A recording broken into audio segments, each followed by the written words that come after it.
A new 1.2 billion rand fresh produce market in Mbombela and Mpumalanga has been earmarked to drag the province out of its economic recession.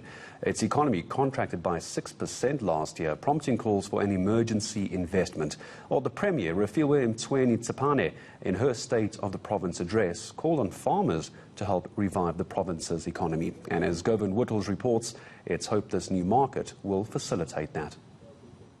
The Mpumalanga government wants to turn around a 6% contraction in its economy by investing in the export of fresh produce.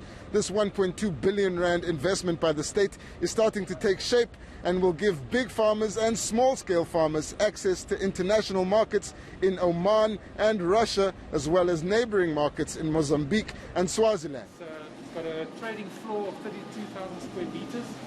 The government here says this market is their best bet at turning things around. Here we have the Mpumalanga International Fresh Produce Market, which is a concept that has been developed to respond to the economic situation, which has resulted in quite a number of job losses.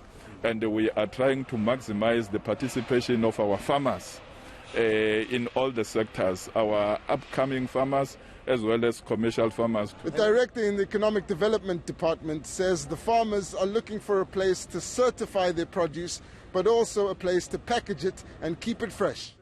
I think where the urgent need is now is in terms of certification of that produce that will allow that produce to be exported. So in terms of certification, it is the paperwork required for that tomato to be as it's grown, to be certified for export. And for informal traders like Hilda Magagula, whose stand is located on the busy R37, the market would present opportunities to make a bigger profit. If le market isinesipupha le market kungaba right. Isipuphe khona sesiyabuya sitothengisa la. But bangasiduriseli. Sebangasithatheli ma custom ngoba thina silete imoto belungu basithengela la. The Mpumalanga government wants small-scale farmers to start accessing the facility and for exports to begin by April next year. Govan Whittles, Mbombela, Mpumalanga.